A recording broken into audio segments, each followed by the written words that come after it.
네, 여러분 안녕하세요. 반갑습니다. 찐이야.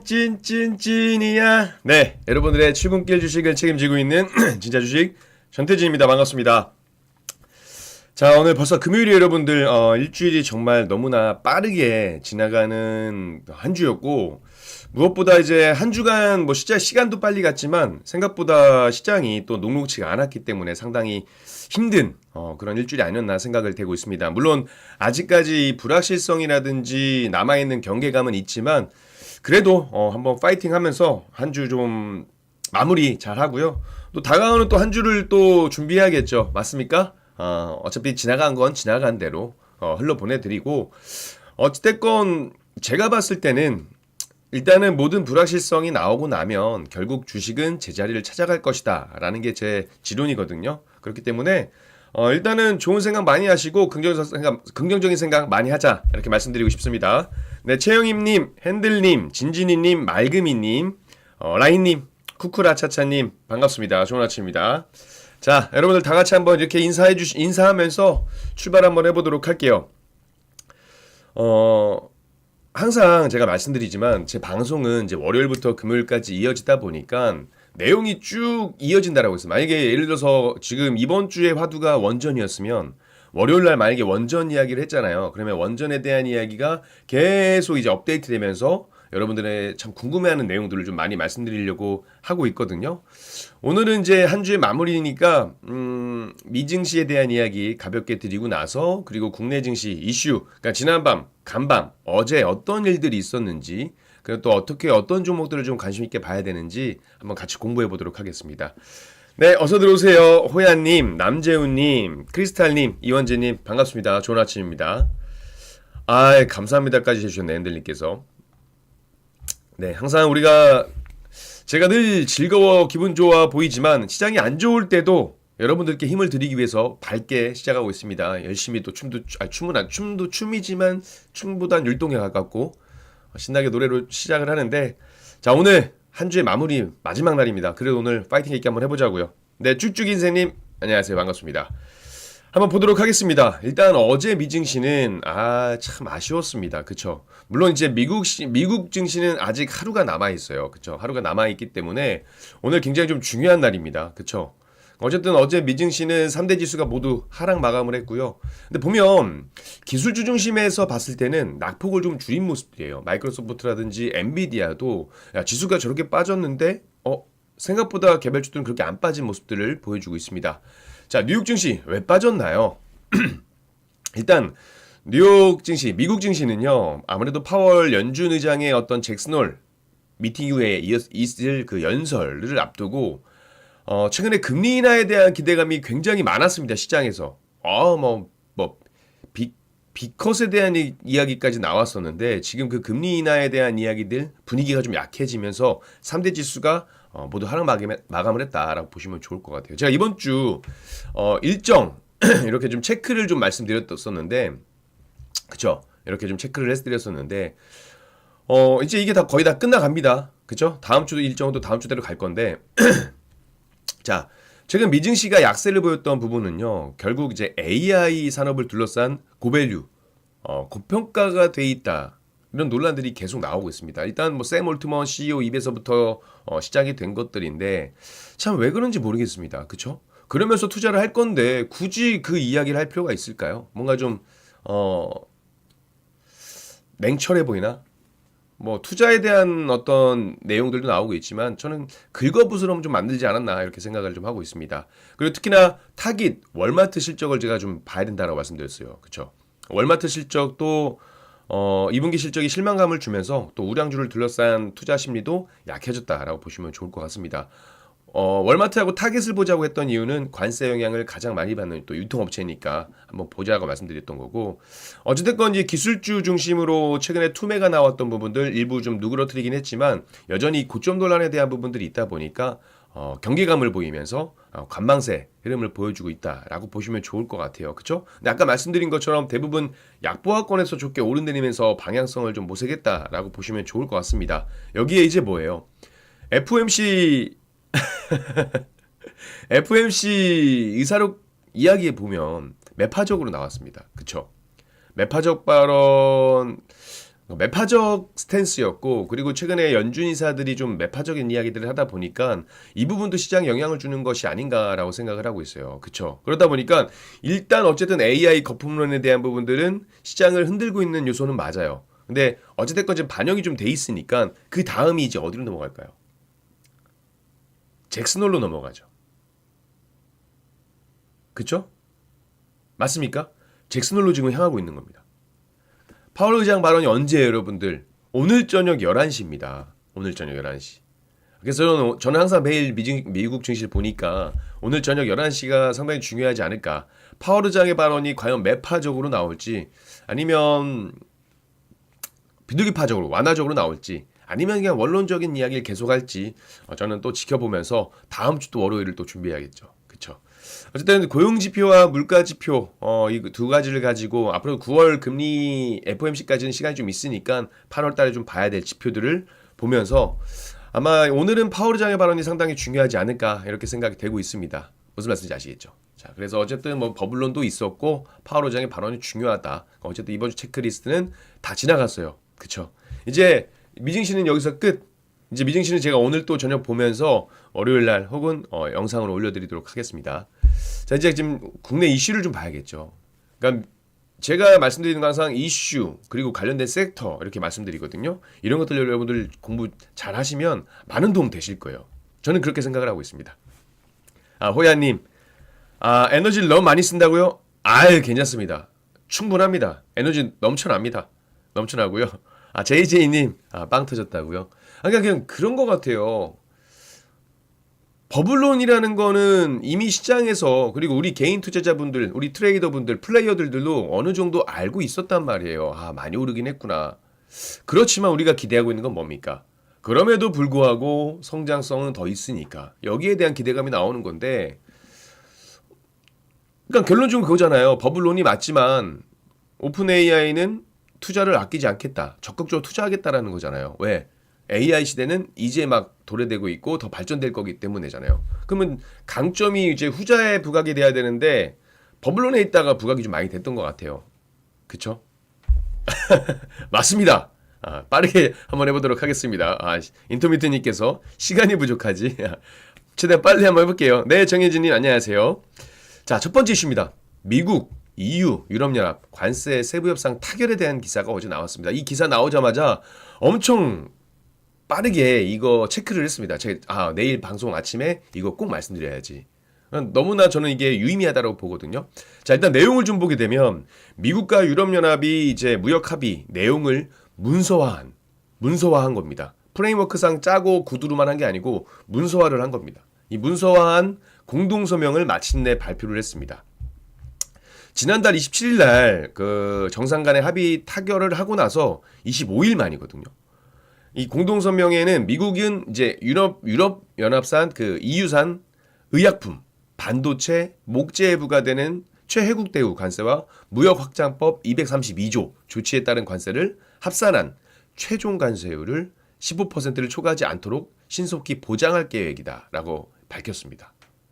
이게 제가 의미를 좀 두고 있는 부분들은 지난달에 그러니까 어쨌든 15% 상호관세, 일괄관세 합의를 했잖아요. 그리고 이어서 추가 협상을 거쳐서 지금 품목별 세부관세율도 타결을 한 겁니다.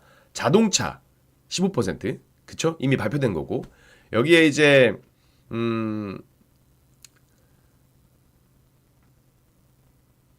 자동차 그리고 의약품 관세로 정해지지 않았던 의약품하고 반도체에 대해서도 지금 최고 15% 관세를 확정한 거예요. 그러니까 미국이 예고했던 품목 관세가 결정이 되더라도 이 유럽연합산, 그러니까 EU산은 유럽연합은 절대로 15%를 넘지 않도록 하겠다라는 의미인 겁니다. 미국의 모든 교육 상대국, 그러니까 상대국들이 지금 품목 관세를 부여받을 것으로 예상이 되고 있는 상황에서 어때요? 유럽연합이 지금 가장 처음으로 그죠? 관세에 대한 상한선을 약속받은 겁니다. 다만 그냥 이렇게 된 게 아니고요. 추가적인 어떤 투자 계획도 포함이 됐었습니다. 추가적인 투자 계획 포함이 됐었고 이전에는 2028년까지 7,500억 달러, 그쵸? LNG 에너지 제품을 구매하기로 했고 그리고 6천억 달러. 이게 여러분들 억 달러예요. 지금 6천억 달러만 하더라도 842조 정도가 됩니다. 미국에 투자를 하기로 했고 이번에 추가적으로 이제 그 당시에 합의 내용이 없었던 내용인데 400억 달러, 약 56조 원 상당의 미국산 AI용 반도체 구매 계획 약속도 공동서명에 포함이 됐습니다. 이번에 추가가 됐어요. 그리고 나서 이제 미국이 유럽연합산 철강하고 알루미늄 수입품에 적용 중인 50% 관세는 그대로 유지를 하지만 일부 관세 할당을 도입하기로 했다라고 이야기했습니다. 그러면 이렇게 되면요, 유럽산 그 철강 같은 경우도 일정 부분은 관세 인하 효과를 볼 수 있다라는 겁니다. 물론 이제 구체적인 내용은 추후에 정하기로 했다라고 하고 있는데 제가 이게 왜 유의미하고 여러분들께 빨리 말씀을 드리고 싶었냐 이런 얘기를 드리냐면 처음으로 유럽연합과 합의를 했고요. 그 다음에 일본과 합의를 했고 그리고 나서 우리나라와도 차츰차츰해서 합의를 했습니다. 근데 가이드라인이 유럽연합이 딱 시초였잖아요. 그리고 나서 나온 게 일본이었고 그러니까 우리가 볼 수 있는 가이드라인은 유럽연합과 일본이었는데 뭐 거기서 크게 벗어나는 내용들은 아니었습니다. 그쵸? 어찌됐건 제가 이거 뭐라고 말씀드렸어요. 분명히 다음 주에 되게 중요한 일정이 하나 있잖아요, 여러분들. 한미정상회담.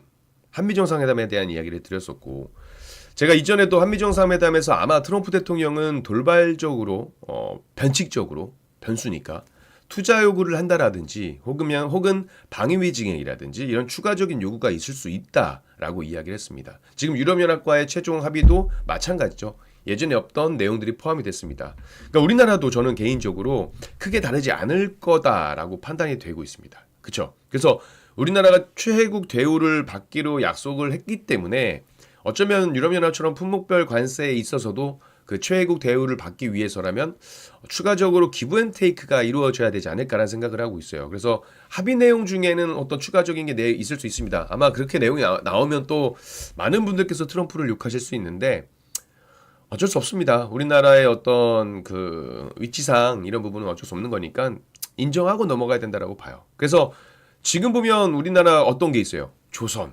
그쵸? 마스가 프로젝트. 여기에 대한 어떤 추가적인 부분들 혹은 아니면 우리나라 기업들의 반도체에 관련된 그런 어떤 추가적인 내용들도 포함이 됐을 수도 있고요. 방위비도 될 수도 있고 여러 가지가 될 수도 있겠습니다. 근데 조선하고 이번에 개인적으로 원전에 대한 노이즈가 좀 있었잖아요.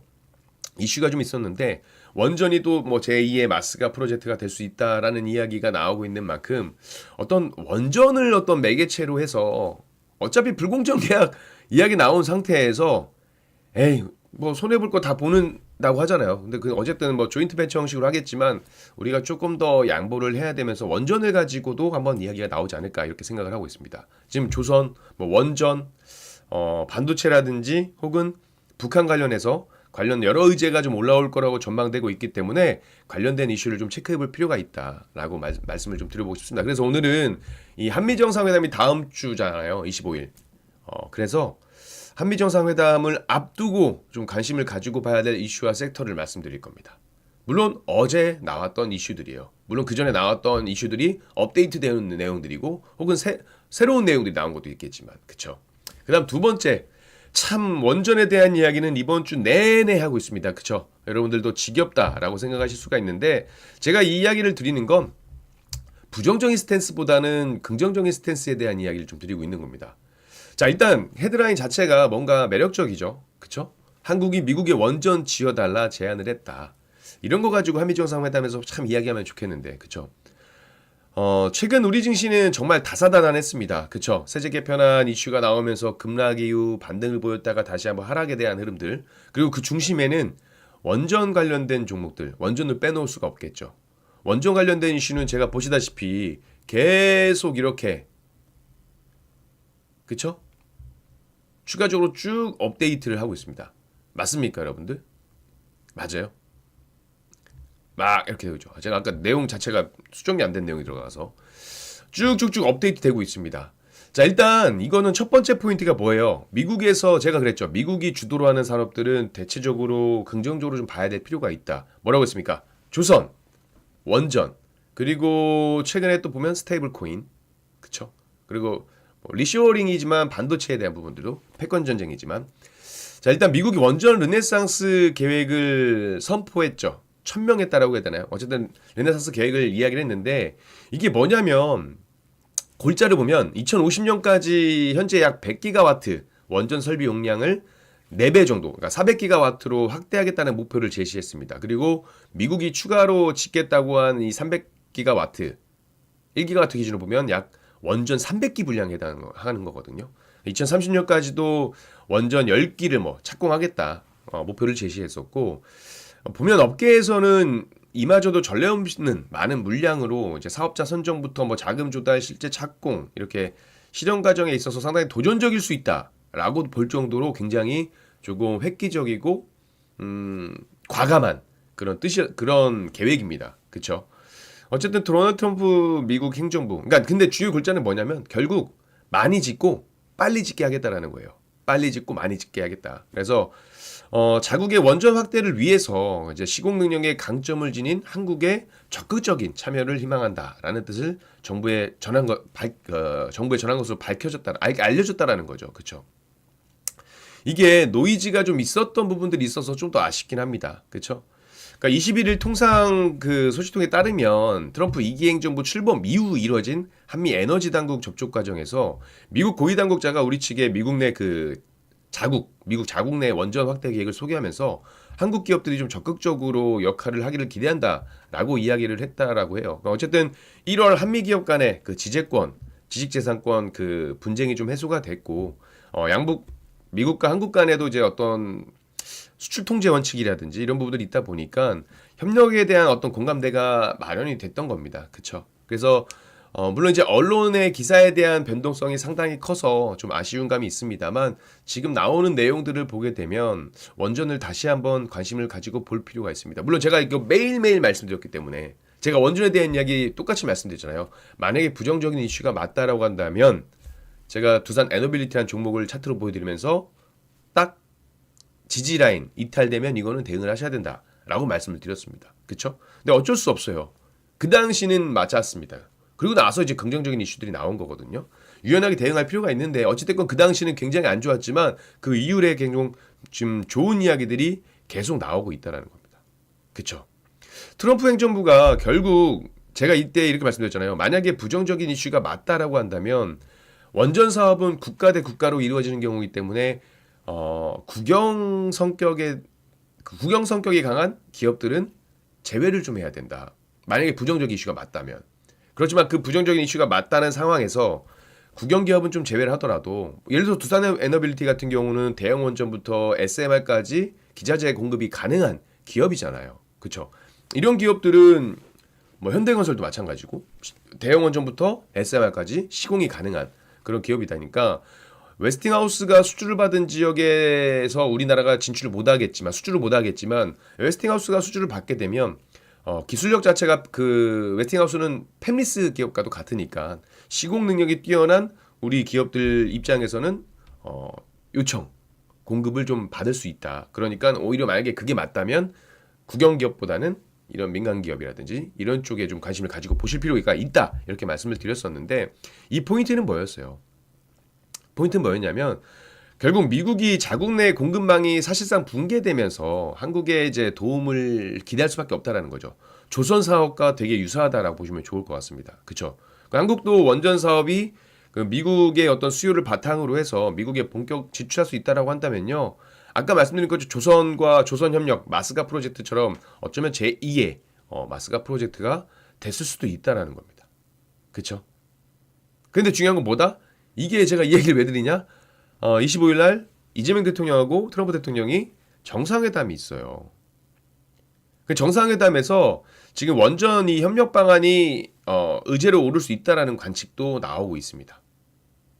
이미 이전에 관세 협상 타결 과정에서 한국이 또 원전을 포함해가지고 2천억 달러 규모의 어떤 투자 지원 패키지를 조성하기로 합의한 상황이니까 이렇게 하다 보면 뭐 반도체, 뭐 2차 전지, 조선 이런 전력 산업 협력 논의 과정에서 자연스럽게 또 원전에 대한 이야기가 구체화할 수 있다는 겁니다. 그래서 관심 있게 좀 보실 필요가 있다. 참 오늘 한미 정상회담이라는 단어가 자주 나오죠, 여러분들.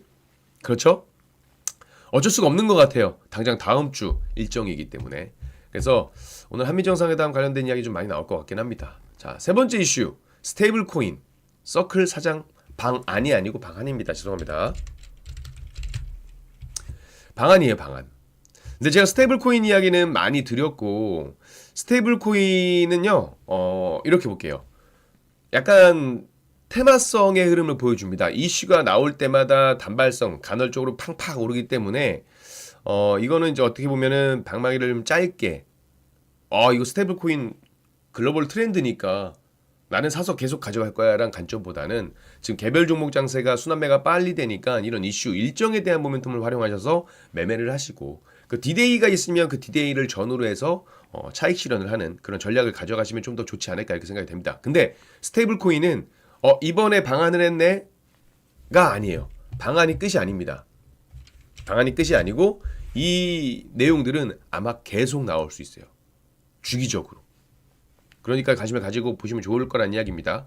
자, 이거 제가 몇 번에서 뭐 방송에서도 말씀드렸었는데, 일단 미국 최대 스테이블 코인 기업 서클의 최고위층, 그러니까 사장이 방안을 한다라고 이야기를 제가 자주 드렸습니다. 그죠? 특히나 국내 가상자산 생태계에 관심이 많았던 만큼 아마 이번에 업계 관계자를 만나게 되면 정부 교류라든지 뭐 투자에 대한 이야기도 나오고 있으니까 관심을 가지고 보실 필요가 있겠죠. 그쵸? 그래서 아마 이번 방안으로 인해서 한국 시장 진출을 위한 어떤 그런 단초가 될지 주목을 해봐야 되는 거고, 지금 서클이란 게 뭐예요? 테더와 함께 양대 스테이블 코인 발행사잖아요. 그쵸? 그리고 지금 글로벌적으로 스테이블 코인에 대한 이야기가 나오고 있고, 스테이블 코인도 역시나 어디가 주도하고 있습니까? 지금 미국이 주도를 하고 있다는 겁니다. 그래서 일단 방안 첫 번째 행선지는 뭐 업비트, 빗썸, 코인원 이런 국내 대형 가상자산 거래소 세 곳을 방한한다. 방안에서 뭐 이야기를 한다라고 했고, 1시간가량 면담을 진행을 한 것으로 알고 있습니다. 그렇죠? 그래서 아마 서클과 거래소 간의 어떤 협업 포인트는 스테이블 코인이 될 수밖에 없다라고 봐요. 그렇죠? 그러니까 아마 거래소와 어떤 관련 공조를 좀 추진할 것이다라는 이야기가 나오고 있습니다. 근데 중요한 건 이게 아니고, 이것도 중요하지만 더 중요한 건 뭐예요? 한국은행 총재와 만남을 가졌다는 겁니다. 그러니까 이번 면담 자체가 면담이라고 하니까 조금 그러네요. 만남이라고 할 걸. 그죠? 면담은 뭔가 이렇게 고등학교 때 선생님 이렇게 불러서 끌려가는 그런 느낌인데, 이 면담이 서클 측 요청으로 성사됐다라는 겁니다. 이 총괄 사장의 방안은 어떻게 보면 예방 성격인 거잖아요. 그러니까 배석자 없이 대화한 것으로 알려졌는데, 무슨 어떤 이야기가 오갔는지 아직 뭐 기사가 없지만, 우리 이창용 총재가 그동안 이제 원화 스테이블 코인 도입 필요성에는 동의를 했습니다. 스테이블 코인 발행 필요하냐? 필요하다라고 이야기는 했어요. 근데 발행 주체는 누가 해야 되냐라고 보면 규제를 갖춘 은행이 먼저 순차적으로 해야 된다라는 의견을 보였습니다. 그러니까는 발행 주체에 대해서 국회와 지금 이견을 보이면서 부작용에 대한 우려를 드러내 왔다라는 거예요. 평소에. 그렇죠?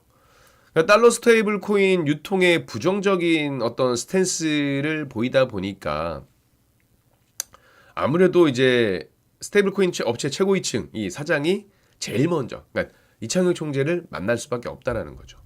그렇죠? 그래서 일단 이 추후 내용들은 제가 나오면 또 계속 말씀드리도록 할게요. 그리고 또 이제 서클 사장이 또 누굴 만나느냐? 주요 시중은행과의 만남. 그렇죠? 지금 시중은행들이 원화 스테이블 코인 주도권을 쥐려고 부단히 노력하고 있습니다. 여러분들 지금 특허 출원이요 1000여 건이 넘습니다. 뭐 은행, 카드사, 핀테크 기업 이런 것들 맞습니까? 그래서 지금 1000여 건이 넘는 상황이라서 물론 이제 관련 인프라를 가지고 있는 기업들을 이제 선별적으로 잘 고르셔야겠죠. 어쨌든 4대 은행, KB, 국민, 신한, 하나, 우리은행 이렇게 이번 주에 그러니까 서클과 면담 일정을 진행하는 것으로 알려져 있고, 최근 물론 이제 국내에서는 스테이블 코인 도입을 관련해 가지고 논의가 계속 붙어요. 해야 되느냐 말아야 되느냐 이러고 있는 상황이라서 어쨌든 서클과의 어떤 공조를 한번 추진해 볼 것으로 저는 생각을 하고 있습니다. 그쵸? 우리나라는 이제 법적인 규제나 이런 것들 때문에 조금 지지부진하지만 일단은 이창용 하는 총재의 기본적인 그 스테이블 코인 발행에 대한 스탠스는 필요하답니다. 필요하다예요. 그리고 우리나라만 조금 지지부진하지 일본도 엔화 스테이블 코인 곧 출시할 예정이고 중국도 위안화 스테이블 코인 도입을 추진하려고 하고 있습니다. 그렇기 때문에 지금 이 스테이블 코인 관련된 종목들은 서클 사장의 방안 일정 마무리될 때, 그리고 혹은 누굴 만나고 어떤 이야기가 오갔더라 딱 거기가 일단 단발적으로 세론으로 작용할 가능성이 있을 수도 있습니다. 근데 이 관련된 섹터는 좀 관심을 가지고 계속 봐야 된다라는 거죠. 아시겠죠? 자주 끌려가셨나요? 아유, 자주 끌려가지 않았습니다. 저는 끌려간 적은 없습니다. 몇 번 있지만 많진 않습니다. 자, 그 다음 마지막 이슈. 북핵, 동결, 축소, 비핵화.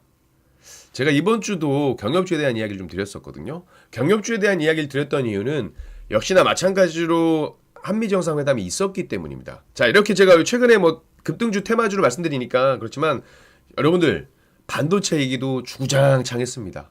2차 전지 얘기도 주구장창했어요. 그쵸?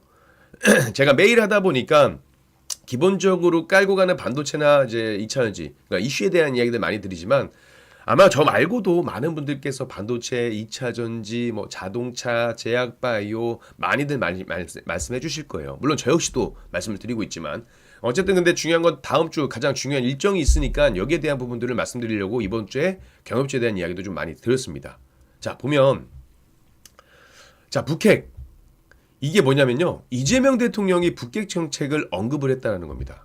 뭐 그동안 많은 친화적인 이야기를 했었는데 그러니까 북핵 정책과 관련해 가지고 1단계는 핵과 미사일에 대한 동결, 2단계는 축소, 3단계는 비핵화 이렇게 밝혔습니다. 북핵 문제를 두고 지금 3단계 비핵화 해법을 언급한 것은 처음이에요. 처음입니다. 무슨 말씀인지 아시겠죠? 그러니까 요약본에 따르면 그러니까 북미 대화가 이 북핵을 용인하는 방향으로 간다면 좋지 않다고 생각을 하지만 이에 대해 어떻게 생각하느냐라는 질문에 정책적 방향은 이제 비핵화가 맞다라고 했습니다. 근데 한국 정부도 미국과는 긴밀한 공조를 유지하면서 적극적으로 남북 대화를 하겠다. 그러면서 핵을 동결, 축소, 폐기까지 갈 수 있는 여건을 만들어 나갈 것이다라고 강조를 했습니다. 물론 단계적 비핵화를 통한 어떤 북한의 그 국제사회 경제협력 방안을 제시한 건데 아직까지는 좀 힘들지 않을까. 저 개인적으로는 북한의 비핵화는 이제 힘들지 않을까라는 생각을 하고 있습니다. 아마 북미 정상회담에 있어서도 트럼프가 비핵화에 대한 얘기는 이제 안 하지 않을까, 오히려 다른 쪽으로 보지 않을까라는 저는 생각을 하고 있습니다. 그쵸? 어찌됐건 한미 정상회담을 앞두고 지금 이런 발언이 나왔다는 점에서 아마 정상회담에서 이재명 대통령이 트럼프 대통령과 어떤 북한 핵과 관련해서 우리 김정은에 관해서 어떤 해법에 대한 논의를 하지 않을까 이렇게 관심을 갖고 있는 거죠. 그래서 제가 25일 한미 정상회담을 상당히 주목하고 관심 있게 보고 있습니다. 근데 우리 이재명 정부하고 트럼프의 어떤 완화적인 제스처에도 불구하고 지금 북한이 연내 7차 핵실험을 할 것이라는 이야기가 나오고 있어요. 가능성이 제기됐습니다. 뭐 물론 7차 핵실험을 할 거다라는 이야기는 계속 나왔었지만 실질적으로 이루어지진 않았었거든요. 아마 보시게 되면 여러분들 2017년 9월 3일에 실시된 6차 핵실험 이후에 만약에 진행되면 7년 11개월 만이에요. 그쵸? 근데 제가 여기서 관심 보고 있는 건 어쩌면은 북한과의 이야기가 좀 나올 수 있다라고 제가 전망을 하는 건 볼턴 전 국가안보 보좌관이 트럼프는 노벨상 욕심이 상당히 강하다라는 겁니다. 그러니까 지금 뭐가 맞물려 있어요. 어쩌면 지금 상황이 굉장히 좋게 흘러가고 있는 겁니다. 그렇죠? 핵실험을 해서 몸값 올리기에 대한 부분들, 러시아 우크라이나 종전기대감, 휴전기대감 나와주고 있고요. 그러다 보면 여기 파병되어 있는 북한군을 또 정리해야 되니까 결국 북한과의 어떤 관계도 필요하다라는 겁니다. 그렇죠? 그래서 이런 부분들을 봐야 되고, 그리고 특히나 지금 이재명 정부는 북한 관련해서 굉장히 좀 친화적인 스탠스이기 때문에 한번 정상회담에 대한 기대를 해보자라는 겁니다. 경제시장님 감사합니다. 미장 이슈와 국장으로 이어지는 분석, 스무스한 분석, 자연스럽게 넘어가죠. 그렇죠? 네. 어쨌든 여러분들 제가 준비한 내용 여기까지고요. 뭐 추가적인 내용은 있는데 마지막 포인트는 결국 이 네 가지 이슈를 한번 관심을 가지고 보시면 좋을 것 같고, 당장 다음 주니까 그쵸? 일단 오늘은 여러분들 한 주 동안 고생 많으셨다라고 말씀드리고 싶고, 그리고 한 주의 마지막 거리인 오늘도 여러분들 성투하시길 바라겠습니다. 아시겠죠? 여기서 인사를 좀 드리도록 하겠습니다. 지금까지 여러분들의 출근길 주식을 책임지고 있는 찐찐찐 전태진이었습니다. 감사합니다. 성투하세요.